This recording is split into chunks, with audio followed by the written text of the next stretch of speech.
Amazon is the tried and true way of shopping for anything you need or want at the lowest prices. Support the channel at no cost to you by doing your Amazon shopping through the link in the video description. Hello ladies and gentlemen, welcome to a Sparrow deck and guide. I am Sylphin. Please head to the end of the video where we will look at this deck a little more in depth. So ladies and gentlemen, the very first ability you start off with is your right click, interestingly enough, and that is your piercing shot. Why do you get your piercing shot? Simply because it is a great harassment tool that you can use quite well here in this early game. Now, I'm not going to use it too often, but I am going to start harassing them once we kind of get a bit more damage off on the duo here. And I'm going to play a little bit safe here. Nice body blocking from the Richter.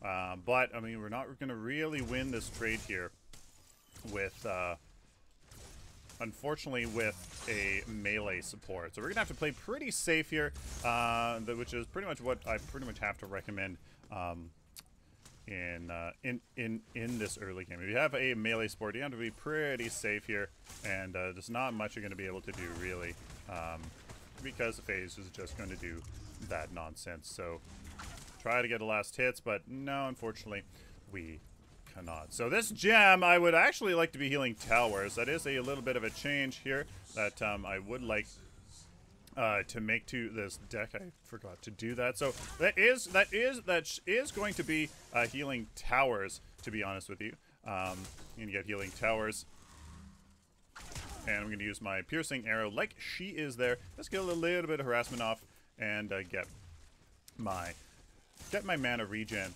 working there. Always wanting to get those last hits. I'm not necessarily doing that the best here, but we will see. Now that the phase has her telekinetic link, it's going to be interesting here to see what we can do. And we do that. This is going to be it. Here is that. I don't think we're going to be able to do too much. Does he land the hook? That's going to be the question here. Yeah, but we're going to have to focus.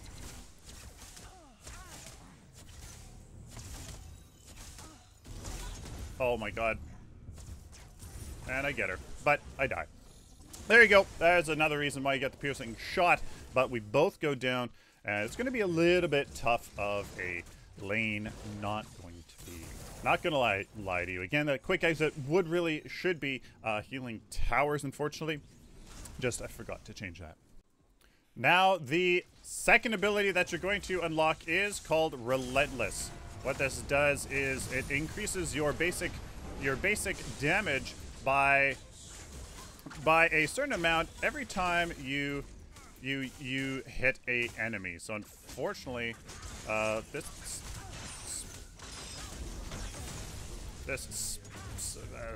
phase and remarkably just ran away all of a sudden. That was pretty silly.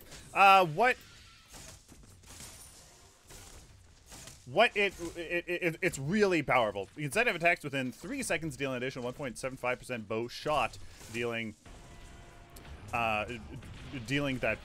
basic damage. Extra stacks, it stacks to 10 times. 10 times it stacks to you, so it is really quite monstrous.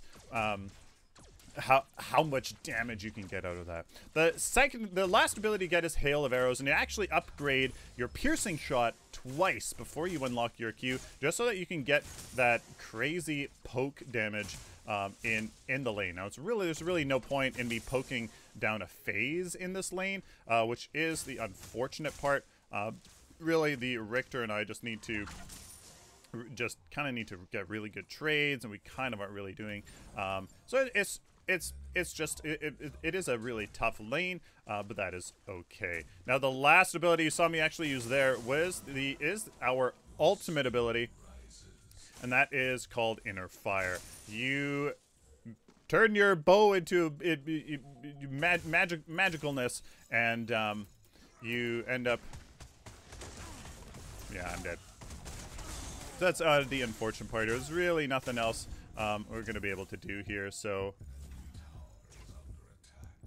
yeah, no, I'm just dead. There's really nothing I can do here. That is just the hard part. of playing with a melee support, because there's really nothing they can do, especially against a phase. Now, one of the first cards you want is Nitro Boost. What it does is you can toggle it for additional movement speed, which in lane you can chase people down, win trades, and confirm trades really nicely. And that gives some mobility to Sparrow that she honestly really needs. So after that, you go for Guard Piercer, which is one of the best cards on Sparrow, because her passive, she's all about dealing raw damage. Not necessarily anything else, just raw damage.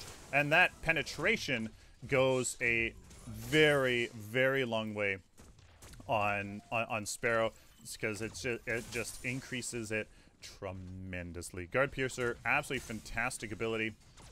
Absolutely fantastic card on Sparrow that you definitely want to keep, and then kind of keep coming back to it as you get more and more cards, and try to keep that really. Well, we're going to talk about other cards that are fantastic as well.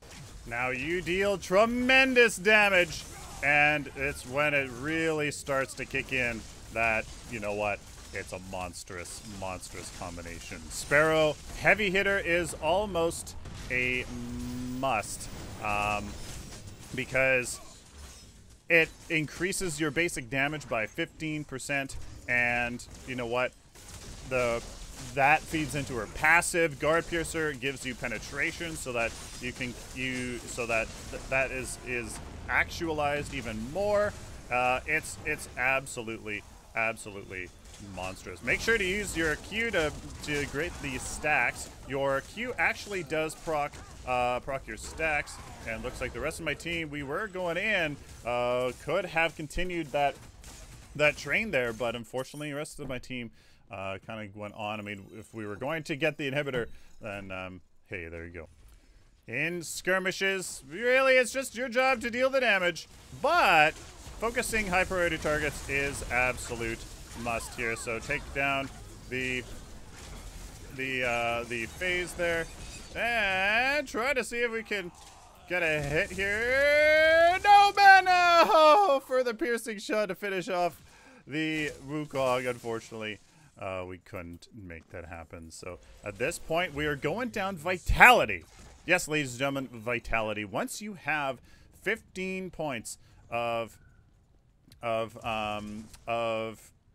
agility, that is enough for you to start going into Vitality, because we want Vampiric Blade. In this deck, I'm going to suggest getting Vampiric Blade so you can be more self-reliant. In this scenario, we have a melee support who isn't arguably the best support to help me just stay alive. Like, if we had a Muriel, we absolutely would not need to go for Vampiric Blade, but we don't have a Muriel, so we're going for a Vampiric Blade.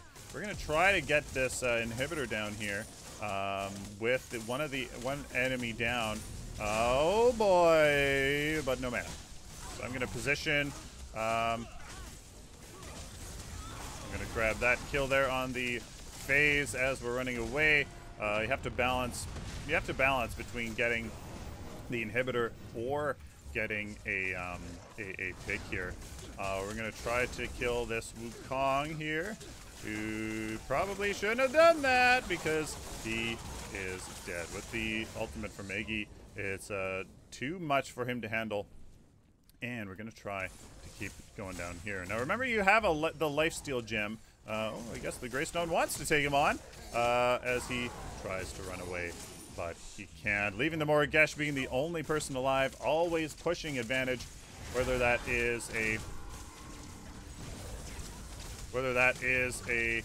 man down or not. It really is. You have to be very careful. Ooh, and it looks like we are kind of on the back foot now, so I'm going to say retreat because everybody's so low, taking the inhibitor, which deals so much damage. You have to be very careful. We are still on Heavy Hitter, Guard Piercer, and Nitro Boost, believe it or not, and we're almost maxed out. So let's go back and get this final deck.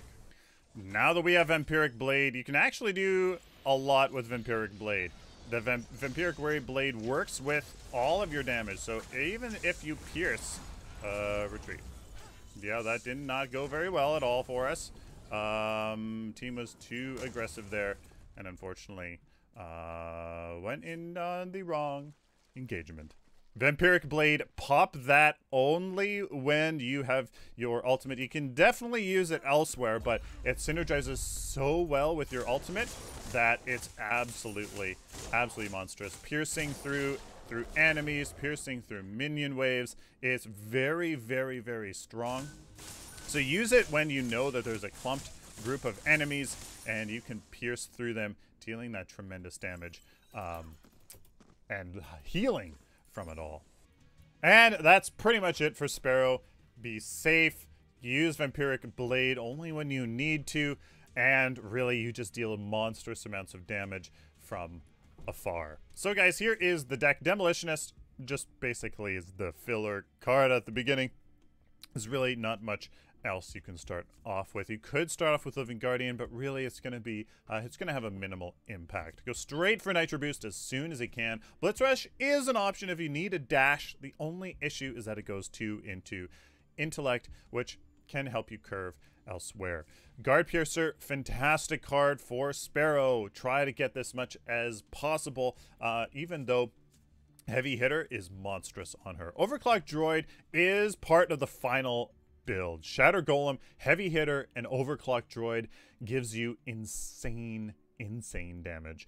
The Overclock Droid power attack speed and gives you attack speed and movement speed for 6 seconds. You do take increased damage while it's active, but with Sparrow, that attack speed, the AoE alt is just insane. Combine that with Heavy Hitter and Shatter Golem, you're dealing insane DPS. Veil Stepper is an option if you want some health regen. It probably would have been smart for me to get this card in this game. It gives you health regen and power, really everything you need in the early game. Plus, you can juke people out around the fog wall by using its passive.